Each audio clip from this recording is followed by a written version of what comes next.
মৰমৰ ছাত্ৰ-ছাত্ৰীসকল, আমি বিজ্ঞানৰ অধ্যায় 1 ৰাসায়নিক বিক্ৰিয়া আৰু সমীকৰণৰ বিষয়ে পঢ়ি আছিলোঁ। এই অধ্যায়ৰ আগৰ ভিডিঅ'টো যদি তোমালোকে চোৱা নাই তেনেহলে চাই লবা, তেতিয়া তোমালোকে এই ভিডিঅ'টো বেছি ভালকৈ বুজি পাবা। আগৰ ভিডিঅ'ৰ লিংকসমূহ মই এই ভিডিঅ'ৰ ডেসক্ৰিপচন বক্সত দি দিছো, তাৰ পৰা তোমালোকে আগৰ ভিডিঅ'সমূহ চাব পাৰিবা। তেনেহলে আহা আজিৰ ক্লাছটো আমি আৰম্ভ কৰোঁ। আজি আমি সন্তুলিত ৰাসায়নিক সমীকৰণৰ বিষয়ে পঢ়িম, যাক কোৱা হয় ব্যালেন্সড কেমিক্যাল ইকুৱেশ্যন। ইয়াৰ বিষয়ে পঢ়াৰ আগতে তোমালোকে এটা সূত্ৰ জানিব লাগিব, যিটো সূত্ৰ তোমালোকে নৱমমান শ্ৰেণীত পাই আহিছা। সেই সূত্ৰটো হৈছে ভৰৰ নিত্যতা সূত্ৰ, law of conservation of mass. এই সূত্ৰটোৰ মতে এটা ৰাসায়নিক বিক্ৰিয়াত ভৰ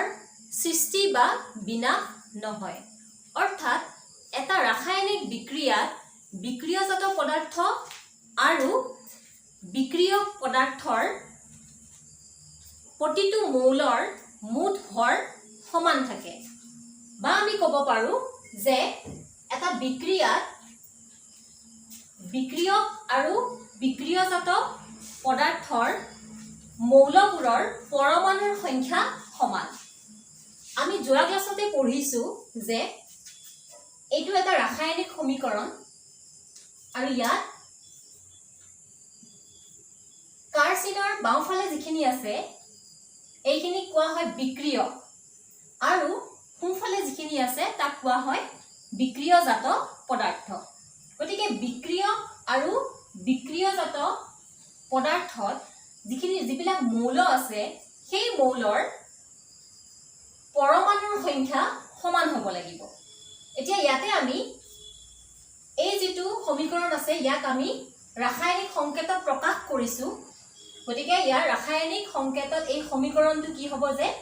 জিংকৰ কাৰণে হ'ব Zn যোগ সালফিউৰিক এসিড। সালফিউৰিক এসিডৰ ৰাসায়নিক যিটো সংকেত সেইটো হৈছে H2SO4 আৰু ইহঁত দুইটাই বিক্ৰিয়া কৰি কি দিছে আমাক জিংক সালফেট আৰু হাইড্ৰোজেন। গতিকে ইয়াত জিংক সালফেটৰ ৰাসায়নিক সংকেত হৈছে ZnSO4 আৰু হাইড্ৰোজেনৰ কাৰণে H2। গতিকে ইয়াতে আমি চাওঁ যে মৌলবোৰৰ সংখ্যা সমান আছে নে নাই। এটা মৌল বুলি ক'লে কোনকেইটা হ'ব যে জিংক এটা মৌল, তেনেকৈ হাইড্ৰোজেন এটা মৌল। ঠিক আছে, গতিকে আমি এই S এটা সালফাৰ যিটো আছে এইটো এটা মৌল, অক্সিজেন এটা মৌল। গতিকে এই মৌলকেইটাৰ দুয়োফালে পৰমাণুৰ সংখ্যা সমান আছে নে নাই সেইটো আমি চাওঁ। আৰু যদি আমি দুয়োফালে পৰমাণুৰ সংখ্যা প্ৰতিটো মৌলৰ পৰমাণুৰ সংখ্যা সমান পাওঁ তেনেহলে আমি ক'ব পাৰিম যে হয় এই যিটো সমীকৰণ এই সমীকৰণটো সমতুলিত বা সন্তুলিত ৰাসায়নিক সমীকৰণ। গতিকে আমি এইটো চাওঁ আহা। তাৰ কাৰণে আমি এখন টেবুল বনাই লৈছো। তো টেবুলত এইটো হৈছে মৌল, এইটো হৈছে বিক্ৰিয়কৰ পৰমাণুৰ সংখ্যা আৰু ইয়াতে আমি লিখিম বিক্ৰিয়জাত পদাৰ্থৰ পৰমাণু সংখ্যা। গতিকে প্ৰথমতে আমি কোনটো মৌল লওঁ, আমি জিংকটো লৈ লৈছো। গতিকে জিংক বিক্ৰিয়কত কেইটা আছে চোৱা যে এটা আছে আৰু বিক্ৰিয়জাত পদাৰ্থত কেইটা আছে আমি চাইছো, গম পাইছো যে এটা আছে। তাৰ পাছত আমি হাইড্ৰোজেন চাওঁ।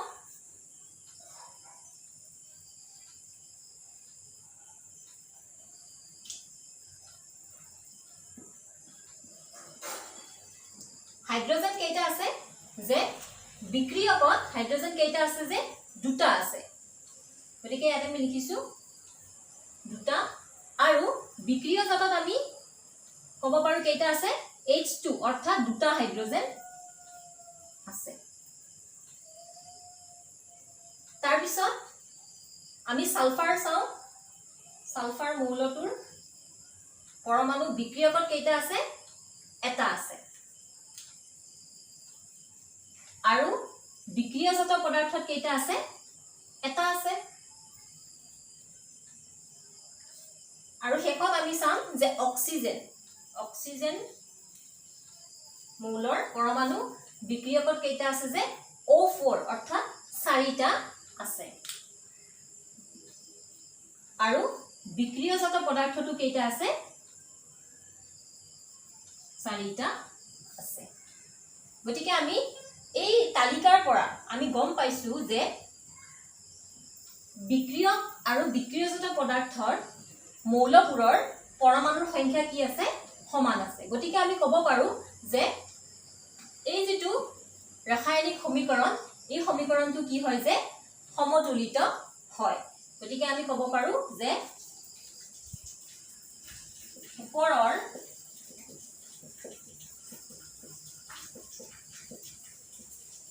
সমীকৰণটো সমতুলিত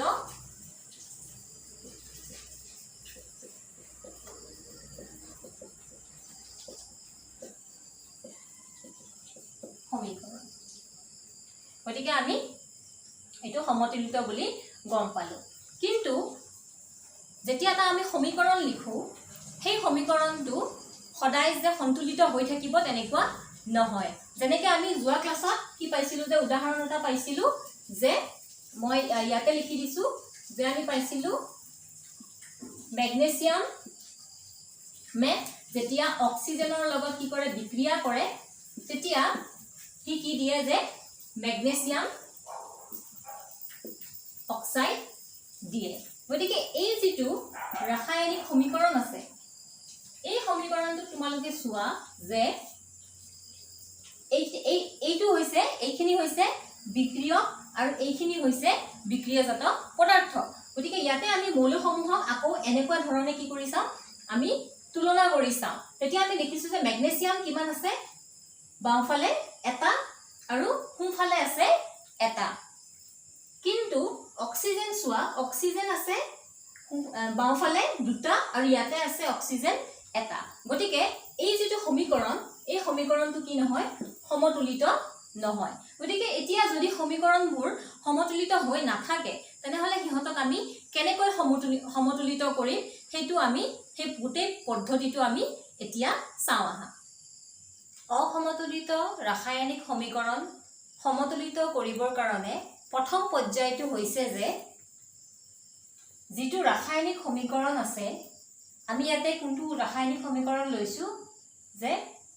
আইৰন Fe যোগ পানী H2O আৰু ইহত দুইটাই বিক্ৰিয়া কৰি আমাক বিক্ৰিয়াজাত পদাৰ্থ দিছে যে Fe3O4 অৰ্থাৎ ফেৰছফেৰিক অক্সাইড আৰু হাইড্ৰোজেন এই ৰাসায়নিক সমীকৰণটোত আমি পৰ্যায় 1 নম্বৰত বা প্ৰথম পৰ্যায়ত আমি কি কৰিব লাগিব যে ইহতৰ চাৰিওফালে একোটাকৈ বাকস আমি আঁকি ল'ব লাগিব কিয় আমি এই বাকসটো আঁকিছো যে যেতিয়া আমি এই সমীকৰণটো সমতুলিত কৰিম তেতিয়া আমি এই বাকসৰ ভিতৰত থকা ৰাসায়নিক সংকেত কেটা কোনো সলনি যাতে নহয় সেই কাৰণে আমি ইয়াতে বাকস কেটা দি লম তাৰ পাছত দ্বিতীয় পৰ্যায়ত আমি কি কৰিম যে বিক্ৰিয়ক আৰু বিক্ৰিয়জাত পদাৰ্থত প্ৰতিটো মৌলৰ সংখ্যা প্ৰতিটো মৌলৰ যেটো পৰমাণুৰ সংখ্যা হেতু কিমান আছে হেতু আমি তুলনা কৰি চাম গতিকে আমি এখন তালিকা আকৌ অঙ্কন কৰি লৈছো আৰু ইয়াতে আমি এটা এটাকৈ প্ৰতিটো মৌল চাম যে প্ৰথমতে মই লৈছো আইৰন Fe বিক্ৰিয়কত তোমালোকে চোৱা যে বিক্ৰিয়কত কেইটা পৰমাণু আছে যে এটা পৰমাণু আছে গতিকে বিক্ৰিয়কৰ পৰমাণুৰ সংখ্যা 1 আৰু বিক্ৰিয়জাত পদাৰ্থত তোমালোকে চোৱা যে ইয়াতে Fe3O4 কেইটা আছে যে তিনিটা আইৰনৰ পৰমাণু আছে গতিকে ইয়াতে হ'ব 3 তাৰ পিছত আমি চাম হাইড্ৰোজেন গতিকে হাইড্ৰোজেনত বিক্ৰিয়কত পদাৰ্থ আছে বিক্ৰিয়কত পৰমাণুৰ সংখ্যা আছে 2 গতিকে এটা 2 লিখিছো আৰু বিক্ৰিয়জাত পদাৰ্থত পৰমাণুৰ কিমান আছে দুইটা আছে গতিকে তাৰ পিছত আহিব অক্সিজেন গতিকে অক্সিজেনত কিমান আছে যে আমি দেখিছো এটা পৰমাণু আছে বিক্ৰিয়কত আৰু বিক্ৰিয়জাতত আছে অক্সিজেন 4টা O4 অৰ্থাৎ 4টা আছে গতিকে আমি এই তালিকাখনৰ পৰাই গম পাইছো যে এই যেটো সমীকৰণ এইটো সমতুলিত হৈ থকা নাই গতিকে এই তালিকাৰ পৰা আমি কি তথ্য পালো কি আমি ইয়াৰ পৰা কি বুজিব লাগিব যে এই তালিকাৰ পৰা আমি পৰ্যায় 3 তৃতীয় পৰ্যায়ত আমি কি কৰিম সবাতোতকৈ বেছি যেটো পৰমাণু আছে যেটো যৌগত কি আছে যে সবাতোতকৈ বেছি পৰমাণুৰ সংখ্যা আছে সেই যৌগটো আমি কি কৰিম সন্তুলন কৰিবলৈ প্ৰথমতে আৰম্ভ কৰিম আৰু এই যেটো বেছিকৈ থকা পৰমাণুৰ যৌগ হেতু কি হ'ব পাৰে যে বিক্ৰিয়কো হ'ব পাৰে অৰ্থাৎ এফালে থাকিব পাৰে বা বিক্ৰিয়জাত পদাৰ্থ হ'ব পাৰে গতিকে আমি ইয়াৰ পৰা আমি এতিয়া চাই কি কম যে ইয়াতে সবাতোতকৈ বেছি পৰমাণু থকা যৌগ কোনটো হয় যে অক্সিজেনটো হয় আৰু ই ক'ত আছে Fe3O4 ত আছে গতিকে ইয়াতে আমি কোনটো যৌগ বাছি লম যে Fe3O4 টো বাছি লম আৰু এই Fe3O4 ত আমি কোনটো মৌল লম যে আমি আইৰন আৰু অক্সিজেনৰ ভিতৰত আমি কোনটো মৌল লম আমি লম অক্সিজেন কাৰণ অক্সিজেন সবাতোতকৈ বেছি আছে গতিকে অক্সিজেন মৌলটোৰ পৰা আমি এতিয়া কি কৰিম যে এই সমীকৰণটো সমতুলিত কৰিবলৈ আৰম্ভ কৰিম পৰ্যায় 4 আমি আকৌ এখন তালিকা বনাই লৈছো আৰু এই তালিকাত আমি অক্সিজেনৰ পৰমাণু পৰা আৰম্ভ কৰিম আৰু ইয়াতে বিক্ৰিয়কত কেইটা পৰমাণুৰ সংখ্যা আছে হেতু আমি চাম আৰু বিক্ৰিয়জাত পদাৰ্থত কেইটা পৰমাণু আছে হেতু আমি চাম ইয়াতে আমি দুটা কথা চাব লাগিব যে প্ৰথমতে আমি আৰম্ভণিতে লিখি লম যে বিক্ৰিয়ক আৰু বিক্ৰিয়জাত পদাৰ্থত অক্সিজেনৰ সংখ্যা কিমান আছে গতিকে আগৰ তালিকাত আমি চাইছো বা সমীকৰণৰ পৰা আমি পাইছো যে বিক্ৰিয়কত আছিল এটা আৰু বিক্ৰিয়জাতত আছিল 4টা যেটো সমীকৰণ আমাক দিয়া আছে তাতে এনে ধৰণে আছে আৰম্ভণিতে এতিয়া সমতুল কৰিবলৈ আমি কি কৰিব লাগিব যে চোৱা তোমালোকে অৰ্থাৎ আমি সমান কৰিব লাগিব গতিকে ইয়াতে 1 আছে আৰু ইয়াতে 4 আছে তেনেহলে আমি কি কৰিব লাগিব যে এই 1ৰ লগত কি পূৰণ কৰিব লাগিব যে 4 আমি পূৰণ কৰিব লাগিব গতিকে 4 * 4 4 হৈ গ'ল আৰু এই 4ৰ লগত কি হৈ গ'ল বিক্ৰিয়জাত পদাৰ্থৰ যেটো সংখ্যা তাৰ লগত সমান হৈ গ'ল গতিকে আমি সেই সমীকৰণটো এতিয়া কেনেকৈ লিখিব পাৰিম যে আইৰন তেনেকৈ থাকিব আৰু অক্সিজেন যেটো যৌগত আছিলে বিক্ৰিয়কত যেটো যৌগত আছিলে সেই যৌগটোৰ লগত আমি কিহেদি পূৰণ কৰিব লাগিব 4ৰে পূৰণ কৰিব লাগিব কোৰ পৰা আহিলে 4টো ইয়াৰ পৰা আহিছে গতিকে আমি 4 H2O আৰু Fe3O4 যোগ হাইড্ৰোজেন এতিয়া ইয়াতে আমি এটা কথা তোমালোকে মন কৰিব লাগিব যে আমি এই 4টো তোমালোকে কেতিয়াও 4ৰে ইয়াক আমি পূৰণ কৰি আমি সংকেতটো সলনি কৰি দিব নোৱাৰো যেনে মই কেতিয়াও 4 * 8 এনেকে লিখিব কেতিয়াও আমি নোৱাৰো এইটো কি হ'ব যে ভুল হ'ব গতিকে এইটো কথা তোমালোকে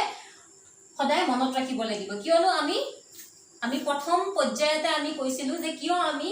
ইয়াতে আমি বক্সসমূহ দি লৈছিলো যে বক্সৰ ভিতৰত যেটো কি থাকিব ৰাসায়নিক সংকেত থাকিব হেতুৰ কি নহয় কোনো খাল সলনি নহয় গতিকে এই 4টো আমি ভিতৰত সুমাব নোৱাৰো গতিকে এতিয়া আমি আকৌ ইয়াতে এবাৰ চাও যে আমি কি মৌল সমতুল কৰিব পাৰিলো যে এতিয়াও বিক্ৰিয়কত কি আছে যে আইৰনৰ মৌলৰ যেটো পৰমাণু আইৰনৰ পৰমাণু আছে এটা আৰু বিক্ৰিয়জাতত আছে 3টা আৰু হাইড্ৰোজেনৰ আছে কেইটা হ'ব যে হাইড্ৰোজেনৰ এতিয়া 4 * 8টা হ'ব আৰু বিক্ৰিয়জাতত হ'ব 2টা গতিকে হাইড্ৰোজেন এতিয়াও কি হোৱা নাই সমতুলিত হোৱা নাই কিন্তু অক্সিজেনটো কি হৈছে সমতুলিত হৈ গ'ল কিয়নো আমি অক্সিজেনক সমতুল কৰিলো গতিকে ইয়াতে চোৱা অক্সিজেনৰ তলত একো নাই মানে কি আছে ইয়াতে এটা 1 আছে আমি ক'ব পাৰো গতিকে 4টা কি হৈ গ'ল অক্সিজেন হৈ গ'ল আৰু ইয়াতেও কেইটা আছে 4টা অক্সিজেন গতিকে নেক্সট পৰ্যায়ত আমি কি কৰিব লাগিব বাকি দুটা মৌলকো আমি সমতুলিত কৰিম গতিকে প্ৰথমতে আমি যাওঁ কি হাইড্ৰজেনৰ পৰমাণুলৈ আমি যাওঁ পৰ্যায় 5ত আমি হাইড্ৰজেনৰ পৰমাণু লৈছো আৰু বিক্ৰিয়কত আৰু বিক্ৰিয়জাত পদাৰ্থত এতিয়া কেইটা আছে আৰম্ভণিতে এতিয়া আৰম্ভণিটো আমি ক'ৰ পৰা কৰিব লাগিব সেই আগৰ যিটো সমীকৰণ আছে সেইটো ললে নহব এতিয়া আমি আৰম্ভণিতে বুলি ক'লে আমি ক'ৰ পৰা পাম ইয়াৰ পৰা আৰম্ভ কৰিব লাগিব কাৰণ আমি এইটো সমীকৰণ পাইছো আৰু ইয়াতে আমি চাম যে আৰম্ভণিতে ইয়াতে হাইড্ৰজেনৰ পৰমাণু কিমান আছে যে বিক্ৰিয়কত কেইটা আছে এতিয়া হাইড্ৰজেনৰ পৰমাণু 4 দুগুণ কেইটা আছে 8টা আছে আৰু বিক্ৰিয়জাত পদাৰ্থত কেইটা আছে 2টা আছে গতিকে আমি লিখি ললো এতিয়া সমতুল কৰিবলৈ আমি কি কৰিব লাগিব যে তোমালোকে দেখিয়ে বুজি পাইছা যে আমি কিহেদি পূৰণ কৰিব লাগিব নিশ্চয় সৰুটোক আমি যেটো 2 আছে 2 ক আমি 4 ৰে পূৰণ কৰিব লাগিব গতিকে 4 দুগুণ 8 গতিকে এতিয়া দুইটা কি হৈ গল সমান হৈ গল গতিকে এই 4টো এতিয়া ক'ত আহিব সমীকৰণটো যে বিক্ৰিয়জাত যেটো হাইড্ৰজেন আছে তাৰ লগত কি হৈ যাব ইয়াতে কি আহি যাব এই 4টো আহি যাব গতিকে এই সমীকৰণটো এতিয়া আমি আকৌ লিখিম আৰু তাতে কি আহি যাব যে এই 4টো এতিয়া আহি যাব গতিকে এইটো হৈছে যে এটা আংশিকভাৱে সমতুলিত সমীকৰণ গতিকে কিয় আংশিক কৈছো এইটো এটা আংশিক হ'ব আংশিকভাৱে সমতুলিত এইটো আংশিকভাৱে কিয় কাৰণ সম্পূৰ্ণকে হোৱা নাই কিয় হোৱা নাই কাৰণ ইয়াতে আমি এতিয়াও দেখিবলৈ পাইছো যে আইৰণৰ যেটো মৌলৰ পৰমাণু আইৰণৰ পৰমাণুৰ সংখ্যা বিক্ৰিয়ক আৰু বিক্ৰিয়জাতত কি আছে বেলেগ বেলেগ হৈ আছে এতিয়াও ইয়াতে 3 আছে আৰু ইয়াতে এতিয়াও 1 আছে গতিকে এতিয়া আমি কি কৰিম পৰ্যায় 6ত আমি আইৰণৰ পৰমাণুক আমি সমতুলিত কৰিম গতিকে আইৰণৰ পৰমাণু লৈছো বিক্ৰিয়কত আৰু বিক্ৰিয়জাত পদাৰ্থত আৰম্ভণিতে এই আৰম্ভণি বুলি ক'লে আমি কি বুজিব লাগিব যে ইয়াৰ পৰা এই সমীকৰণটোত আমি চাও যে আৰম্ভণিতে কিমান আছে গতিকে আইৰণত আছে বিক্ৰিয়কত আছে এটা আৰু বিক্ৰিয়জাত পদাৰ্থত আছে Fe3 অৰ্থাৎ 3টা গতিকে ইয়াৰ পৰা আকৌ আমি বুজিব পাৰিছো যেটো সৰু আছে তাক আমি কিহেদি পূৰণ কৰিব লাগিব 3 ৰে পূৰণ কৰিব লাগিব গতিকে 3 ৰে পূৰণ কৰাৰ লগে লগে ই কি হৈ গল বিক্ৰিয়কটো 3টা হ'ল আৰু বিক্ৰিয়জাতটো 3টা হ'ল গতিকে এই 3 যেটো সংখ্যা এটো এতিয়া এই সমীকৰণটো ক'ত আহিব এই সমীকৰণটো আমি এনেকৈ লিখি লম আৰু ইয়াতে এটা কি আহিব আৰু এটা 3 আহি যাব বিক্ৰিয়কত Fe আগত কি আহি যাব 3 আহি যাব গতিকে এই যেটো সমীকৰণ এই সমীকৰণটো এতিয়া আমি ক'ব পাৰিম যে ই সম্পূৰ্ণভাৱে সমতুলিত হৈছে তথাপি আমি আৰু এটা পৰ্যায় 7ত আমি আকৌ এই গুটেই কেটা যিকেটা মৌল আছে সেই মৌলৰ পৰমাণুখিনি সমান হৈছে নে নাই সমতুলিত হৈছে নে নাই প্ৰতিটো মৌল সমতুলিত হৈছে নে নাই হেতু আমি আকৌ চাম গতিকে আমি পৰ্যায় 7 নম্বৰটো চাও আহা সমীকৰণটোত প্ৰতিটো মৌলৰ পৰমাণু এটা এটাকৈ সমতুলিত কৰাৰ পাছত আমি পৰ্যায় 7ত আমি সেই সমতুলিত সমীকৰণটো লিখি লম গতিকে আমি সমতুলিত সমীকৰণটো কি পাইছিলো যে 3Fe যোগ 4H2O দিছে আমাক Fe3O4 যোগ 4H2 এতিয়া আমি আকৌ এবাৰ প্ৰতিটো মৌল সমতুলিত হৈছে নে নাই এবাৰ আমি চাই লও যে Fe বিক্ৰিয়কত আছে 3টা আৰু বিক্ৰিয়জাতটো আছে 3টা হাইড্ৰজেন বিক্ৰিয়কত আছে 4 দুগুণ 8 গতিকে 8টা আৰু বিক্ৰিয়জাতত আছে 4 দুগুণ 8 8টা আৰু অক্সিজেন আছে বিক্ৰিয়কত 4টা নহয় নে আৰু কাৰণ এই 4টো অক্সিজেনৰ লগতো আছে সহগ হিচাপে আছে গতিকে হ'ব 4টা অক্সিজেন আৰু বিক্ৰিয়জাত যেটো পদাৰ্থ তাতেও আছে অক্সিজেন 4টা গতিকে ইয়াতে প্ৰতিটো মৌলৰ পৰমাণুৰ সংখ্যাই কি আছে সমান গতিকে এই সমীকৰণটো কি হৈছে এতিয়া সমতুলিত হ'ল গতিকে আমি সমতুলিত কৰা পদ্ধতিটো চালু আৰু এই পদ্ধতিটোত আমি কি কৰিছো যে সবতকে ক্ষুদ্ৰতম যেটো পূৰ্ণ সংখ্যা আছে ক্ষুদ্ৰতম পূৰ্ণ সংখ্যা আমি ব্যৱহাৰ কৰি সহগ হিচাপে আমি ব্যৱহাৰ কৰিছো নহয় নে এবিলা কি হয় যে 3 টো এই Fe কি হয় সহগ হয় তেনেকে এই H2 ৰ সহগ হ'ব 4 গতিকে সহগ হিচাপে আমি ব্যৱহাৰ কৰি এই সমীকৰণটো আমি সমতুল কৰিবলৈ চেষ্টা কৰিছো গতিকে এই পদ্ধতিটো কোৱা হয় অনুমান আৰু প্ৰচেষ্টা পদ্ধতি ইংৰাজীত কোৱা হয় হিট এণ্ড ট্ৰায়াল মেথড এতিয়া এই সমীকৰণটো যেতিয়া আমি চাইছো সমতুলিত কৰাৰ পাছত আমি চাই কেনে ক'ব পাৰিছোনে যে এই যিবিলাক পদাৰ্থবোৰ আছে বিক্ৰিয়কত হওক বা বিক্ৰিয়াজাতত হওক এই পদাৰ্থবোৰৰ ভৌতিক অৱস্থা কি আমি চাই কেনে ক'ব পৰা নাই গতিকে ইয়াত আমি কি কৰিব লাগিব যে পৰ্যায় 8ত একে শেষৰ পৰ্যায়ত আমি এই সমীকৰণটোৰ ভৌতিক অৱস্থাৰ কি অৱস্থাত আছে আমি হেতু লিখিব লাগিব গতিকে ইয়াক আমি কেনেকৈ প্ৰকাশ কৰো ভৌতিক অৱস্থাবোৰ প্ৰকাশ কৰিবৰ কাৰণে আমি কিছুমান সংক্ষিপ্ত চিহ্ন আমি ব্যৱহাৰ কৰো যেনে গেছীয়ৰ কাৰণে আমি ব্যৱহাৰ কৰো স্মল g তেনেকে তৰলৰ কাৰণে আমি l ব্যৱহাৰ কৰো তেনেকে গুটাৰ কাৰণে s স্মল লেটাৰত আৰু জলীয়ৰ কাৰণে aq এটা জলীয় বুলুতে আমি কি বুজিছো যে aq ফৰ একুয়াস অৰ্থাৎ যেতিয়া কোনোবা এটা পদাৰ্থ পানীত কি হৈ থাকিব যে দ্ৰবীভূত হৈ থাকিব হেতুক আমি কওঁ যে একুয়াস গতিকে জলীয়ৰ কাৰণে আমি aq ব্যৱহাৰ কৰিম এতিয়া এই যেটো আমাৰ সমতুলিত সমীকৰণ গতিকে ইয়াতে আমি কি ক'ব পাৰিম যে এই Fe কাষতে আমি কি কৰিম যে ইয়াৰ ভৌতিক অৱস্থাটো আমি প্ৰকাশ কৰিম গতিকে Fe আইৰণটো কি অৱস্থাত থাকিব যে গোটা অৱস্থাত গতিকে আমি কোনটো চিহ্ন ব্যৱহাৰ কৰিম যে S তাৰ পিছত ইয়াতে আমি যেটো পানী আছে H2O ইয়াত পানীটো কি অৱস্থাত থাকে যে জলীয় বাষ্পত থাকে গতিকে ই হ'ব গেছীয় অৱস্থা কিহে আমি ইয়াতে কি লিখিব লাগিব যে গেছীয়ৰ কাৰণে আমি কি লিখিম G আৰু এই যেটো Fe3O4 ইয়াক আমি কি অৱস্থাত পাও যে গোটা অৱস্থাত পাও কিহে ইয়াক আমি লিখিব লাগিব ভৌতিক অৱস্থাটো S আৰু যেটো হাইড্ৰোজেন পাও সেই হাইড্ৰোজেনটো আমি পাও গ্যাস হিচাপে গতিকে ইয়াতে লিখিব লাগিব আমি G গতিকে এতিয়া এটো সমীকৰণ আমি চাই ক'ব পাৰো যে ইয়াতে প্ৰতিটো পদাৰ্থ কি ভৌতিক অৱস্থাত আছে আমি গম পাই গৈছো আৰু ই সমতুলিত লগতে আমি যেতিয়া কিছুমান বিক্ৰিয়া হয় সেই যেনেকৈ ইটোলা বিক্ৰিয়া কিছুমানত কি হয় যে কিছুমান শৰ্ত থাকে এটা শৰ্ত বুলিলে আমি কি বুজিব লাগিব যে সেই বিক্ৰিয়াটো কিমান উষ্ণতাত হৈছে যত সেই বিক্ৰিয়াটো ঘটি আছে সেই বিক্ৰিয়াটো হৈ থাকুতে তেতিয়া সেই বিক্ৰিয়াটোৰ আশেপাশে কিমান উষ্ণতা আছিলে বা চাপ কিমান আছিলে আবা আমি কিবা অনুঘটক ব্যৱহাৰ কৰিছো নেকি অনুঘটক বিলাকে কি কৰে যে এটা বিক্ৰিয়াৰ যেটো হোৱাৰ যেটো তাৰ বেগ হেতু কি কৰে বঢ়াই দিয়ে গতিকে এইবিলাক যেতিয়া থাকিব এই তথ্যসমূহ আমি সমীকৰণটোৰ লগতে কি কৰো প্ৰকাশ কৰিব পাৰো আৰু হেতু আমি কেনেকৈ কৰো যেটো সমীকৰণ থাকে সমীকৰণটোত যেটো কাৰ চিনডাল থাকে কাৰ চিনৰ ওপৰত বা তলত আমি উল্লেখ কৰো গতিকে ইয়াতে আমি এটা সমীকৰণ লৈছো যেটো সমীকৰণৰ শৰ্ত থাকে যে তাৰ চাপটো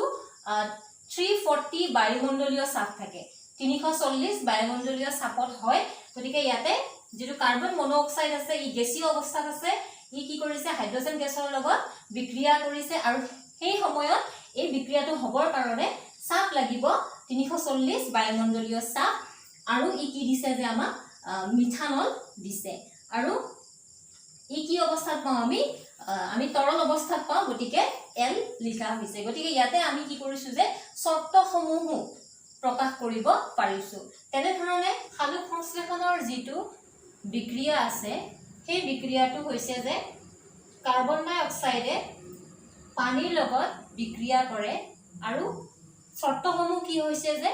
সূৰ্যৰ ৰশ্মি আৰু ক্লোৰোফিল লাগিব গতিকে এই সমীকৰণটোত আমি দুইটা শৰ্ত কাৰ্চিনৰ ওপৰ আৰু তলত আমি ইয়াতে প্ৰকাশ কৰিছো আৰু তাৰ পিছত ই কি দিব যে আমাক C6H12O6 গ্লুকোজ দিছে আৰু অক্সিজেন আৰু পানী দিছে গতিকে এনে ধৰণে আমি সমীকৰণসমূহ কি কৰিব পাৰো আমি সমতুলিত কৰিব পাৰো আৰু লগতে সমীকৰণৰ যিবিলাক পদাৰ্থ আছে সিহঁতৰ আমি ভৌতিক অৱস্থাসমূহ কি কৰিব পাৰো প্ৰকাশ কৰিব পাৰো গতিকে আজিৰ এই ভিডিওটো যদি তোমালোকে বুজি পাইছা তেনেহলে এই ভিডিওটো লাইক কৰিবা আৰু তোমালোকৰ যদি কিবা খুকুজা থাকে তেনেহলে মোক কমেন্ট কৰি জনাবা আজি নতুন ছাত্ৰ ছাত্ৰীসমূহে যদি এই ভিডিওটো চাই আছা তোমালোকে মোৰ চেনেলটো সাবস্ক্ৰাইব কৰি লবা আৰু এই ভিডিওৰ তলত এটা বেল আইকন আছে সেই বেল আইকনটো তোমালোকে প্ৰেছ কৰি থবা তেতিয়া তোমালোকে মোৰ নতুন নতুন ভিডিওসমূহ পাই থাকিবা আৰু এই ভিডিওটো তোমালোকে তোমালোকৰ বন্ধু বান্ধৱীৰ লগত যিমান পাৰা শেয়াৰ কৰিবা যাতে অসমীয়া মাধ্যমৰ ছাত্ৰ ছাত্ৰীসকলে এই ভিডিওৰ পৰা উপকৃত হ'ব পাৰে গতিকে আজিলৈ আহিছো ধন্যবাদ